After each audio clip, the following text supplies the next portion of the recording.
Hoje, Dia Mundial da Conscientização da Doença de Parkinson.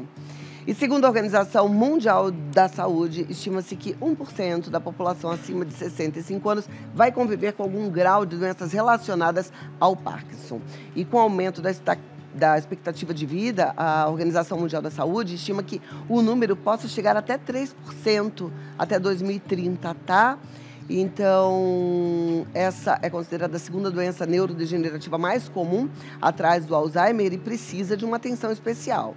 Ainda é uma doença mais relacionada a pessoas idosas. O número de pessoas abaixo de 60 anos diagnosticadas com Parkinson vem aumentando também, infelizmente. Mas para conversar mais sobre esse assunto, eu recebo hoje o neurologista Dr. Flávio Salem. Olha lá. Alemão, você fica à vontade. Se você quiser sentar aqui, doutor. Seja bem-vindo. Cumprimentei o alemão primeiro que ele está no caminho. Não, ele está no caminho e ele merece que ele é uma estrela. Se quiser sentar aqui para ficar mais confortável, pode ficar. Doutor, vem então um pouquinho para cá, que aí se o alemão quiser sentar, ele fica... Será que hoje tá eu vou bom sentar aqui? do lado da Cláudia. Cláudia. Tá bom, então. Tá bom? Vamos aprender, né? Então tá. Porque a gente vai falar de Parkinson. É mais para idosos, né? Pelo que eu li, entendi. Mas já temos aí jovens também com a doença, infelizmente, né? Olha, em primeiro lugar, boa tarde. Boa tarde. Boa tarde.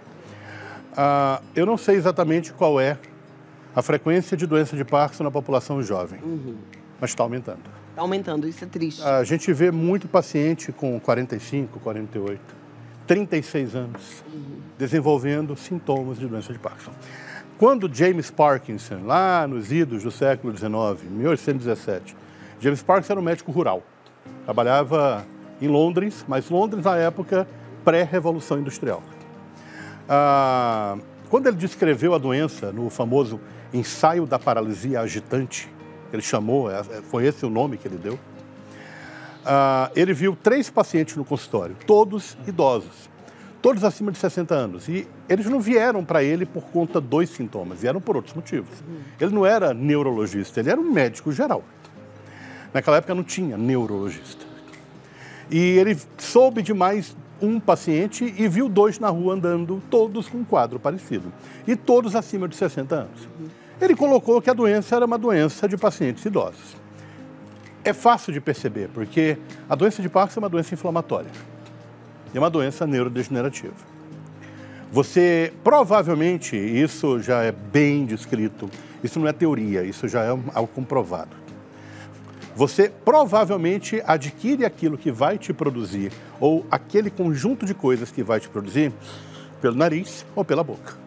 Então, começa pelo trato olfatório, começa pelo intestino. E aí começa lá embaixo, no tronco cerebral, e como se fosse uma poção qualquer que está sendo cozida. E aí, devagarzinho, você começa com constipação intestinal. Nem todo mundo que é constipado vai ter Parkinson, tá, gente? Pelo amor de Deus. Constipação intestinal, depressão, começa a ter distúrbio olfatório, começa a perder o olfato ou a capacidade de discriminar odores. Isso acontece em 90% dos pacientes. E uns 40%, 50% ou mais podem começar com um negócio chamado distúrbio de comportamento do sono REM. Para isso serve a melatonina, que é quando o sono fica extremamente agitado. O paciente chuta, xinga, fala durante o sono. Pacientes com esse problema têm mais chance de desenvolver doença de Parkinson até 15 a 20 anos depois do início. Uau. Você conhece alguém que tenha Parkinson? Conheço, inclusive um grande compositor da música brasileira, que hoje até fez uma matéria sobre isso, o Moacir Luz. E ele luta contra o Parkinson para tocar, né? Inclusive, é bastante complicado. Ele está com quantos anos, você sabe? Acho que mais quase 70. Já está idoso.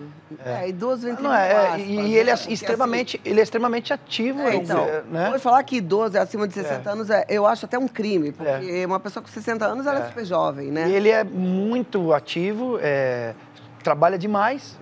Toda segunda-feira no Rio de Janeiro faz o Samba do Trabalhador, viaja o Brasil com tudo, trabalha, grava, toca. E eu acho que se não fosse... tenho certeza absoluta que se não fosse Parkinson, estaria o triplo avançado. O Parkinson pode começar a atrapalhar essa parte motora a ponto de ele não conseguir mais tocar?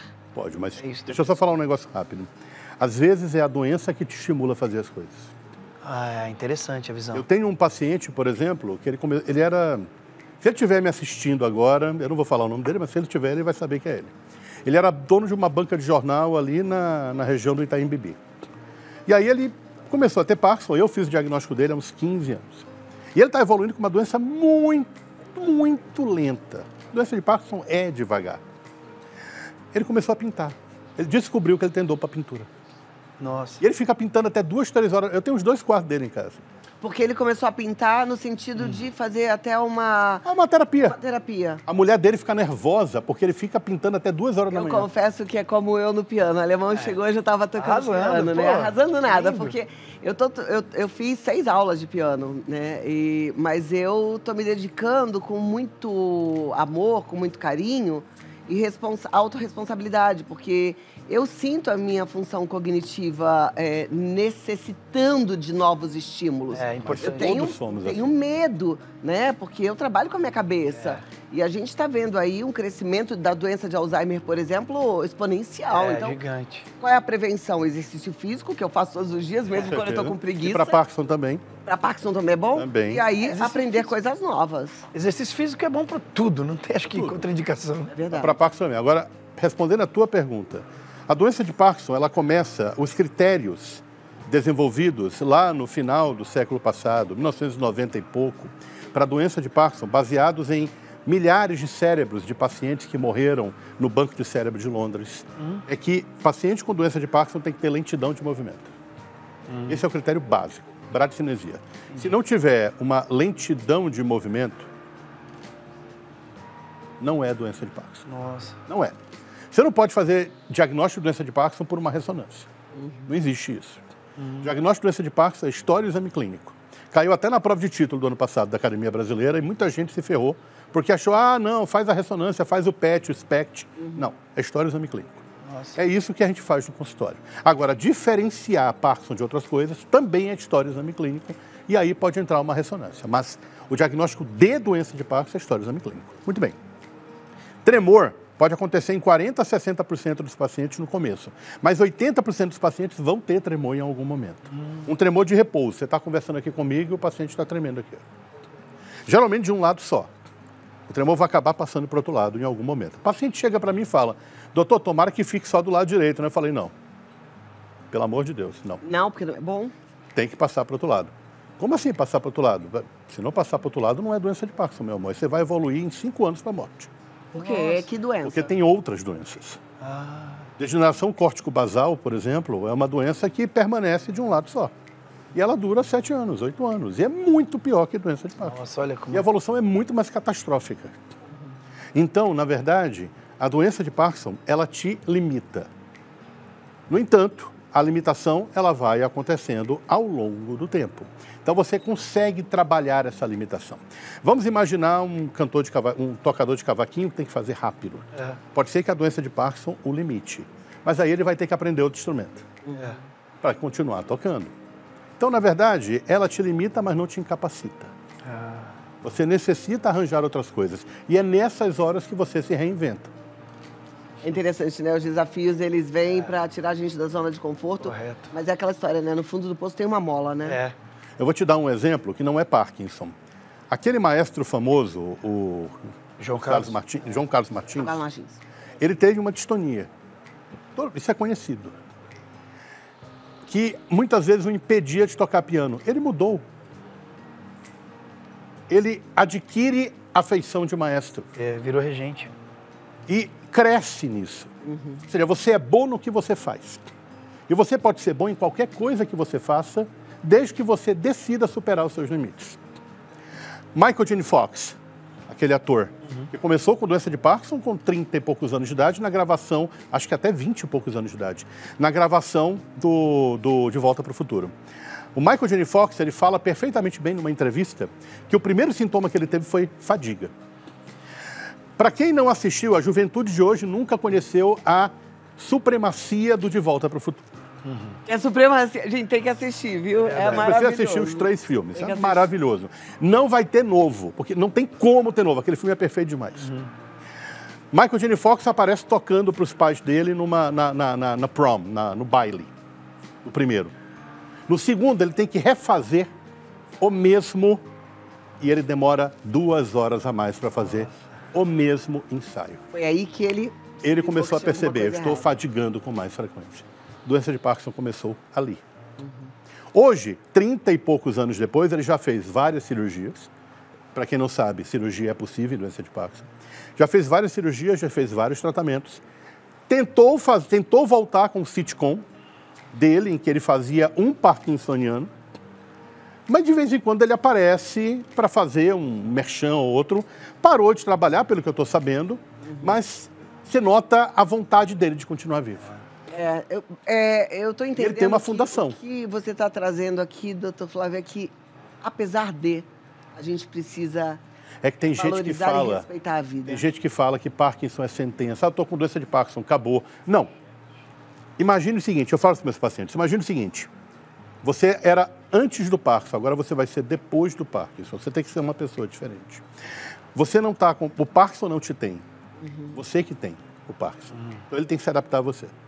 Não você tenho uma artesã que vem ao programa, que eu amo muito, tomara que ela esteja assistindo, não vou falar o nome dela também, mas tomara que esteja assistindo, porque aí o doutor Flávio Salem está falando agora, é muito importante que todos ouçam. Adoraria que ela estivesse assistindo e tantos outros que talvez venham à sua mente agora. Depois compartilhe essa entrevista, ela já está sendo transmitida ao vivo no YouTube, mas vai continuar por lá, compartilhe com seus amigos. E o bom é que a doença de Parkinson tem tratamento. Você falou de cirurgia, eu não sabia. Começa-se com medicação. Melhor medicação se chama levodopa. Foi descoberta na década de 40, começou-se a usar na década de 60. Aquele livro, Tempo de Despertar, Awakenings, quem quiser ler o livro, é longo, é grande, do Oliver Sacks.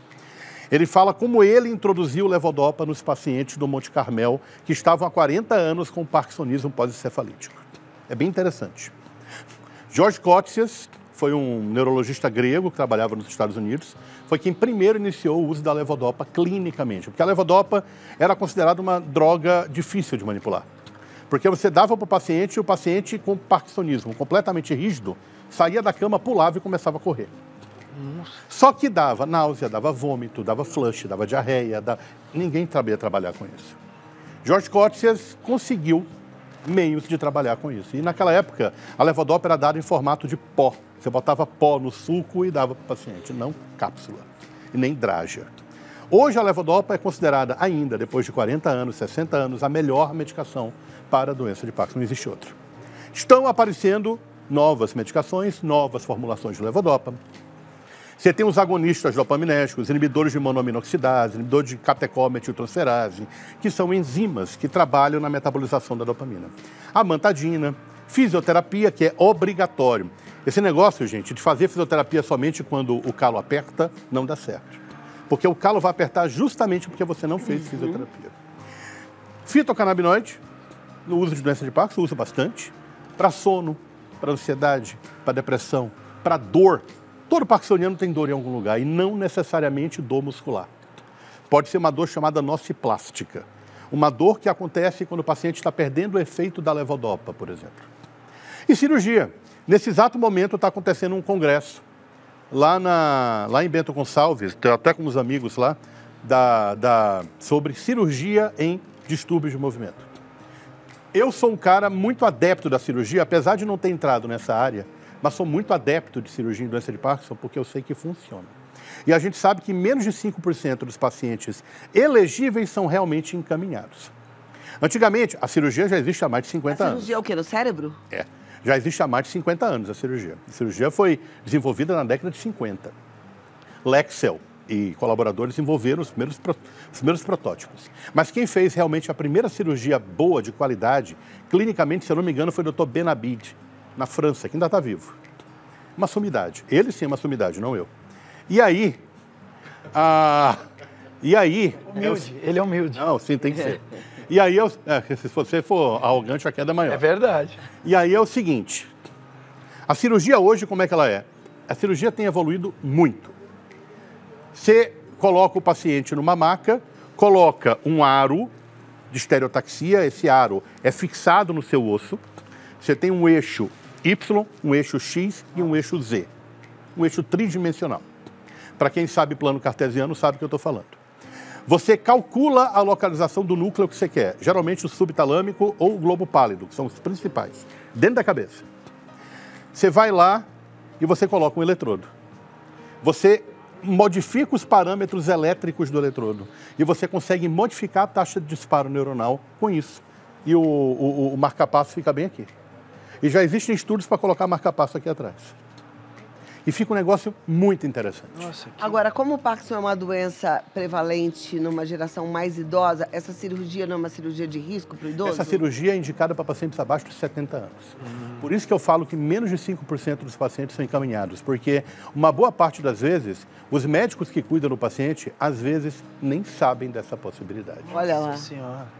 Tá vendo? Novidade aqui que a gente está trazendo, apesar de não Aprendi ser mesmo. novidade, mas para muita gente Tem mais de é. 25 anos. Fala, Everaldo, nosso câmera, ele participa... Tá, vou até pedir já para pegar o microfone para você.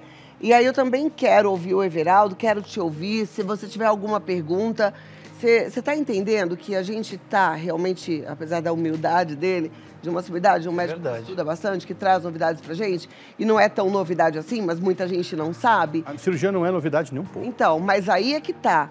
Saber que existe essa cirurgia é importantíssimo, porque talvez você já tenha o diagnóstico de Parkinson e seja jovem.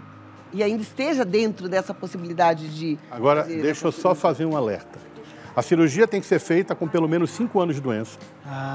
E existem alguns critérios. Resposta excelente à levodopa, assimetria, muita discinesia. Discinesia é movimento involuntário que acontece com o uso da levodopa. Muita flutuação motor, ou seja, paciente que faz melhora, piora, melhora, piora, melhora, piora ao longo do dia, ou sintomas intratáveis, esses sintomas, efeitos colaterais, intratáveis com outras medicações. Perfeito. A gente já tem o microfone, o nosso cinegrafista Everaldo pode fazer a pergunta. Faz a pergunta e eu deixo no ar. A gente não vai ouvir a resposta agora, mas já fiquei curiosa. Você também, né, que está em casa. Fala, Vex. Tudo bom, doutor? Só uma dúvida. A Cláudia fez um comentário sobre a questão da idade, né? E do tratamento com as pessoas acima de 70 ou não.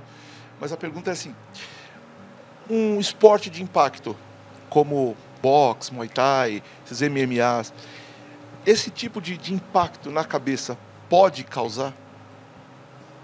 Segura aí, você responde já já. Pergunta mas boa, viu? eu amei Excelente. a pergunta. Olha, Boa. excelente. Ele falou de boxe, muay thai, etc. Mas assim, Peraí que eu já também vou o te falar. futebol, que muitas vezes o jogador de futebol dá aquela cabeceada, né? Essas concussões. Vamos ver qual que vai ser a resposta. Amei. Uma boa memória operacional, viu? Quem? A Thaísa? O que é uma memória operacional? Ela lê, ela pega o que ela leu e ela vai trabalhando aquilo. Isso é bom, Significa atenção. Você tem uma boa memória operacional. Grava isso que isso ficou chique. Uma boa memória operacional. Muito bem. Gostei. Bora lá. Doutor, Pergunta dele. pergunta do Everaldo foi: essas porradas na cabeça, soco, bolada, chamado concussão, né? São múltiplas concussões, ou mini concussões. Assim, existe uma doença chamada demência pugilística. A demência pugilística, quem teve isso foi Cassius Clay, Muhammad Ali. Né? Muhammad Ali teve um quadro de parkinsonismo, não doença de Parkinson, um quadro cognitivo. Aquilo é uma outra doença causada por impacto na cabeça. Mas tem vários estudos que demonstram que traumas cranianos pequenos repetidos podem ser fator de risco para a doença de Parkinson. Mas, assim, podem ser.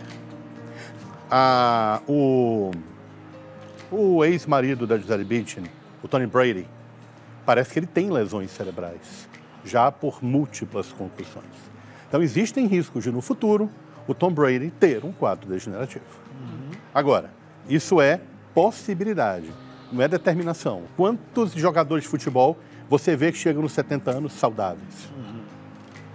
Então, isso, na verdade, depende um pouco de genética. Você não sabe quem vai ser o contemplado.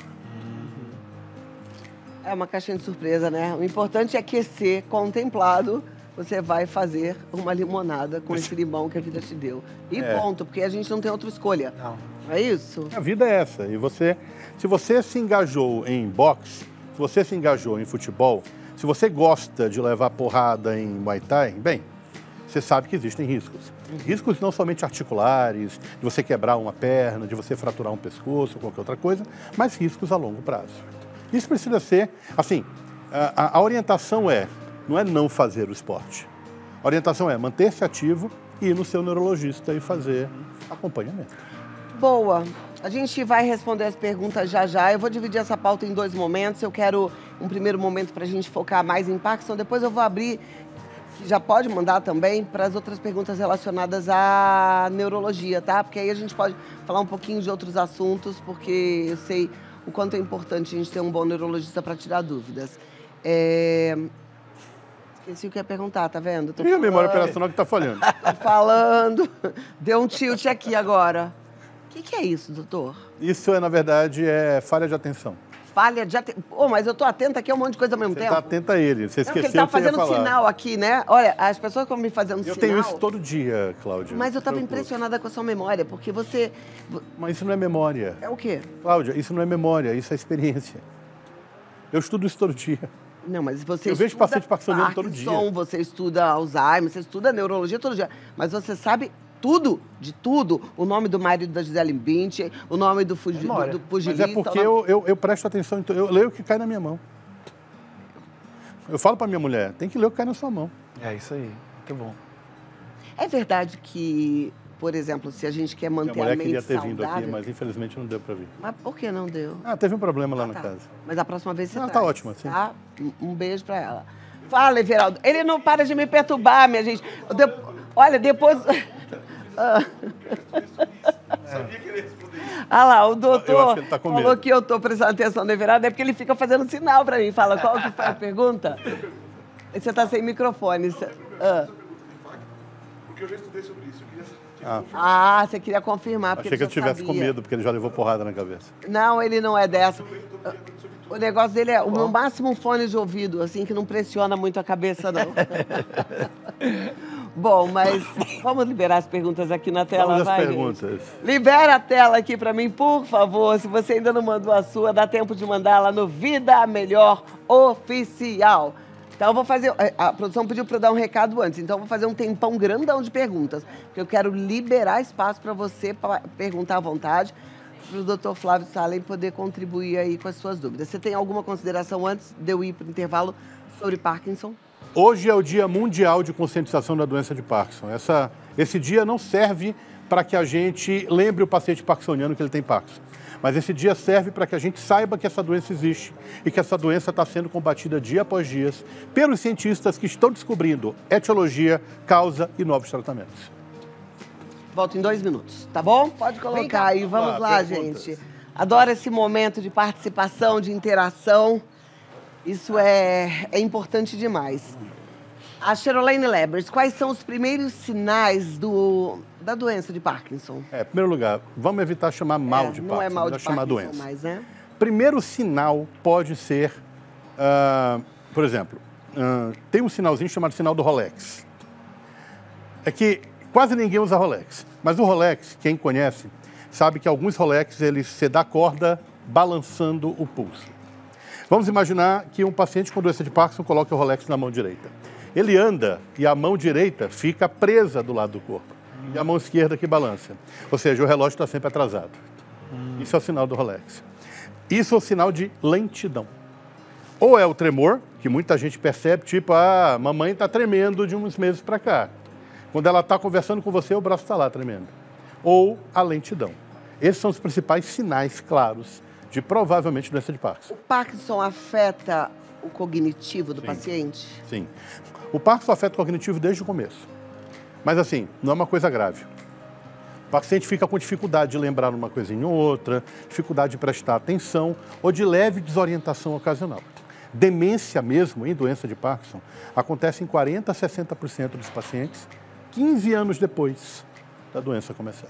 Não, e se a doença é mais prevalente no idoso, às vezes nem aparece essa demência. Às vezes não aparece, mas às vezes também ela pode se confundir com outras demências. E no paciente muito idoso, acima de 80 anos de idade, às vezes a demência pode ter características de outras coisas, como Alzheimer, por A exemplo. pessoa pode ter Parkinson e Alzheimer, por exemplo? É uma baita de uma falta de sorte, mas é possível. É raro, é possível, geralmente acontece em pacientes mais velhos. Bem mais velhos. Esse foi Sorteado escolhido, mesmo. sorteado, né? Esse entrou no sorteio 2 vezes. Perfeito. Pode colocar a próxima pergunta na tela, por favor. Luiz Guilherme, no que exatamente os tremores afetam a pessoa com Parkinson? Em caso de falecimento, ela morre por quê, exatamente? Bem, são 2 perguntas. Vamos passar pela primeira. O tremor afeta principalmente no dia a dia. Por Qualidade exemplo, de vida. o tremor, ele não acontece quando eu vou pegar um copo d'água. Não é que nem tremor essencial. Tremor essencial, eu vou pegar o copo d'água, a mão tá assim, ó. Não. Ele afeta no dia a dia, só que à medida que a doença vai piorando, o tremor vai ficando mais contínuo e mais prevalente. Então começa a afetar para escrever, começa a afetar para comer. E falecimento, ela morre por quê? A doença de Parkinson não mata. A doença de Parkinson, ela te deixa incapaz ao longo do tempo. Você pode morrer de pneumonia, infecções, dificuldade para engolir e pneumonia aspirativa. Alguns pacientes morrem de arritmia, porque a doença de Parkinson afeta o coração à medida que a doença vai passando, e morre de causas naturais. Ela vai comprometendo os órgãos também? Não, não. O coração ele fica bom. O problema é que o coração ele aumenta o risco de arritmia ao longo dos vários anos. Próxima pergunta. Obrigada, Luiz Guilherme, pela sua e também tem uma participação. coisa. O paciente com doença de Parkinson tem 2 vezes mais chance de ter melanoma. Então, cuidado. Se você é branco e tem doença de Parkinson, passe protetor solar. Aliás, para todo mundo, né, gente? Pouco, a gente fala, mas assim, pouco a gente leva de fato a sério. Acha que protetor solar vai passar na praia. É todo dia, o tempo todo, com cuidado enorme, porque é muito mais prevalente do que a gente imagina. E eu estava lendo outro dia a incidência de melanoma, de câncer, na unha. E tem gente que desconhece, né? Couro cabeludo. Melanoma é o câncer de pele mais agressivo que existe. 50% dão metástases para o cérebro. Nossa. Sangra e a gente pode prevenir. E uma coisa, isso que eu falei, não é todo mundo que sabe, não. Só quem é especialista. Próxima pergunta, vamos colocar. Eu queria até te fazer uma pergunta, não sei se você sabe me responder, mas aqueles protetores, protetor solar intraoral, sabe? Já ouviu falar? Não? Já. Mas eu dou preferência mesmo ao protetor fator de pressão 50 para cima. Tá, mas não vale a pena, não Acho que funciona. Tá. Silva Maria está perguntando qual é o exame faz o diagnóstico do Parkinson. Nenhum, meu amor. É exame clínico, história e exame físico. Nenhum exame dá diagnóstico. É interessante porque às vezes a gente fica achando... Ontem eu tive uma entrevista, um bate-papo tão interessante aqui sobre inteligência artificial na saúde. E a gente tem uma sensação de que a máquina ela é mais específica, né? Ela é mais exata.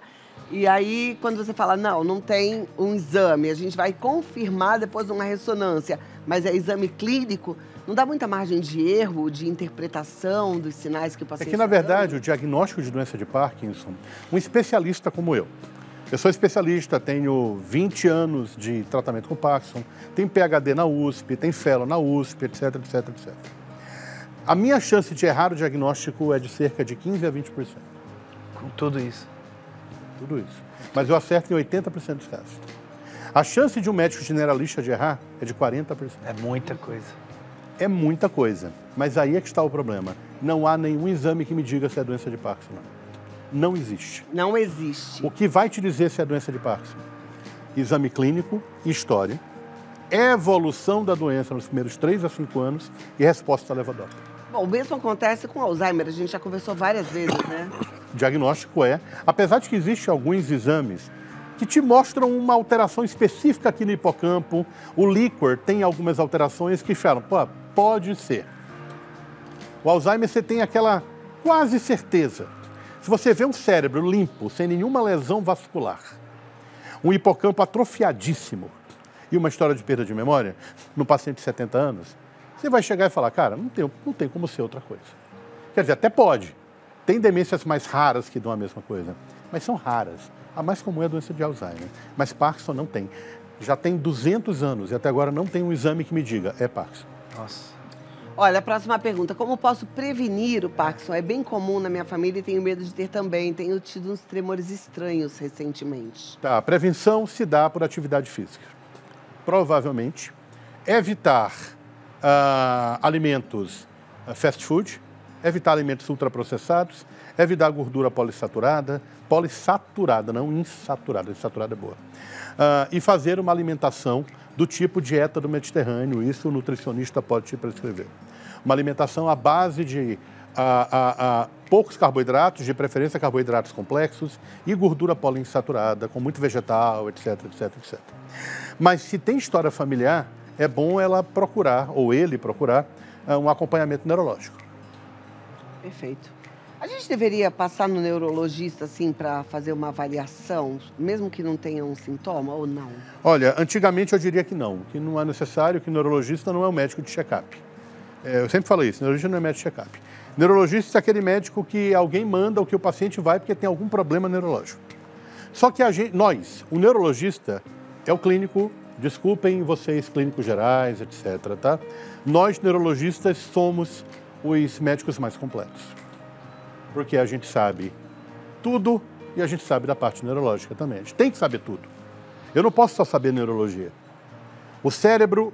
tem um livro, eu li há muito tempo atrás, e vão falar mal de mim na internet por isso, tá? Tem um livro que eu li há muito tempo atrás, que falava uma coisa, eu não sei o nome do livro, mas falava assim, que a clínica médica é a parte da neurologia que estuda os outros órgãos. Então, na verdade, neurologia é tudo. Então, eu tenho que saber tudo. E, assim, hoje em dia, cada vez mais, eu estou começando a achar que você tem que passar no neurologista pelo menos uma vez na vida. Vou marcar uma consulta, porque esse bate-papo aqui já me exime de dar uma avaliada? Não, Não, né? acho que você tem que ir mesmo. Tá bom. Estou lá na Vila Mariana. Tá vendo? Aqui do lado. Irei. Ah, sim, estou te esperando. Aliás, ontem até te indiquei para uma jornalista que está colaborando sempre com a gente, a Malu, ela falou que ia entrar em contato contigo. Agradeço. Esse médico, eu tiro o chapéu. Fera. Fera. Não é fera? Fera. Ó, doutor Flávio Salem, ele tá lá no Neuroinformação. O contato dele é o 11-9-6313-6006. 11-9-6313-6006. Gente, marcar essa consulta rápida, porque ele veio até puxão de orelha aqui, você viu? Puxão de orelha? Não. Não foi... Você tem que ir mesmo. Aqui. Obrigada, doutor. Até a próxima. Foi um prazer. Eu trago minha esposa pra Traz a te sua conhecer. esposa a próxima vez. Alemão. Prazer, doutor. prazer, cara. Muito obrigado pelo aprendizado aí. É Muito muita, obrigado. muita aula, né?